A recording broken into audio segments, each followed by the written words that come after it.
delivering fast enough to the black masses. One deputy minister, his estranged wife Winnie, was diplomatically silent today after narrowly avoiding the sack over her outspoken comments.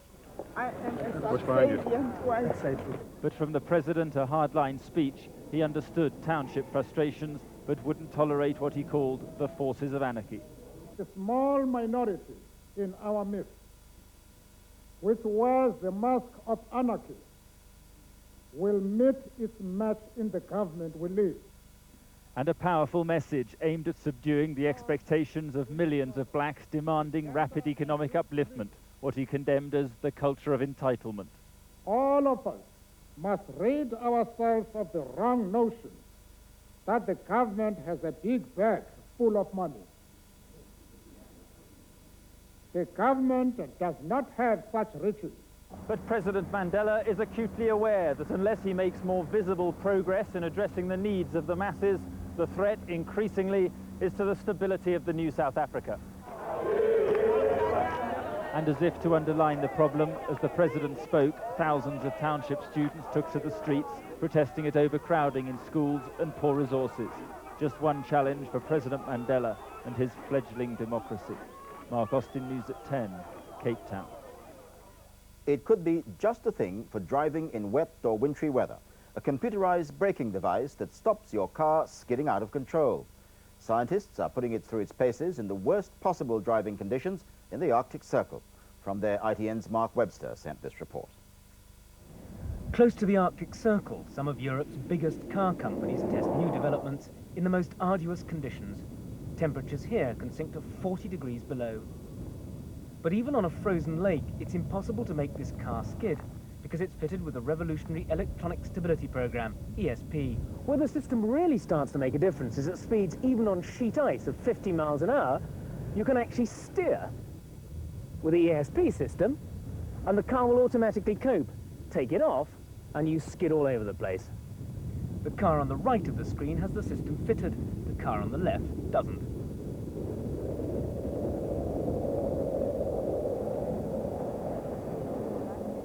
It works like this. A sensor on the steering wheel tells the computer the driver wants to go in the direction of the ghost image.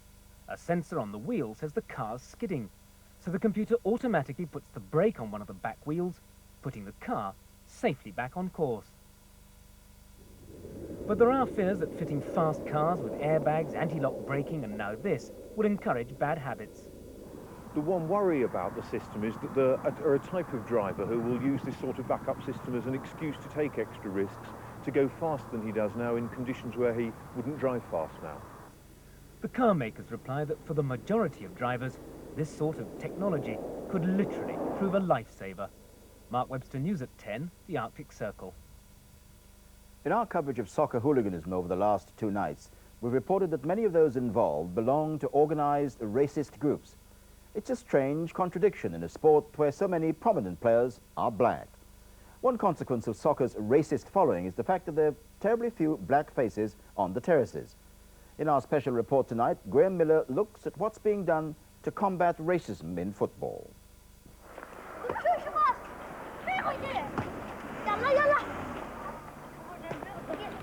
Football in Bradford. But although these Asian lads play in the shadow of the town's football stadium, the chances of them ever going inside are slim. Latest figures show ethnic minorities make up less than 0.5% of the average soccer crowd, even though 1 in 5 professional players is black. On the whole, it's not a very welcoming atmosphere.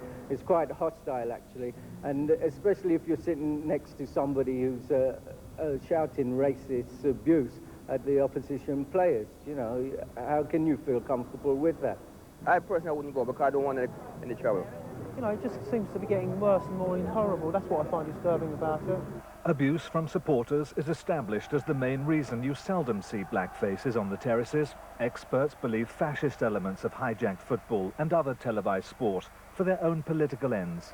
If you're going to make a protest that you want to get to millions of people, and you can't march in the streets because there are too few of you, you capture whatever's going on the television screens.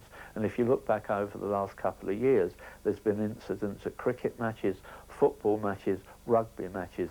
So the problem of racism in football in this country lies with a small number of people who come into the grounds through the turnstiles.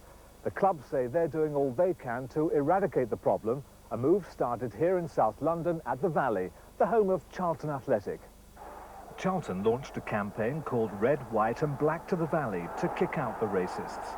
Their goal to attract their cosmopolitan community to their new ground. Racial abuse is illegal under the Football Offences Act. Charlton took the lead in spelling it out in the clearest terms. When I first started, there was a lot of racial abuse, monkey noises, that type of thing, bananas thrown on the pitch. But you don't see that these days, We've been proactive in trying to rid football of racism and the chanting and everything else that goes with it. And we've been very successful at it. And I'm sure that if you come to our ground, you won't get no racial taunts or chants. Stewards and police have got to do their job, and if they see anyone or hear anyone doing any racing talks, they've got to act and, throw them out of grounds. Can I have your attention, please? Charlton have even taken their lesson to the schools. Discussion of racism in football becoming part of the educational syllabus. And they'll hand out leaflets. Well, by giving everyone ID cards, if anyone sees misbehaving, they can get their card taken away. It's here in the classroom, say the Commission for Racial Equality and the football authorities, that the game can be won. Graham Miller, News at 10, South London.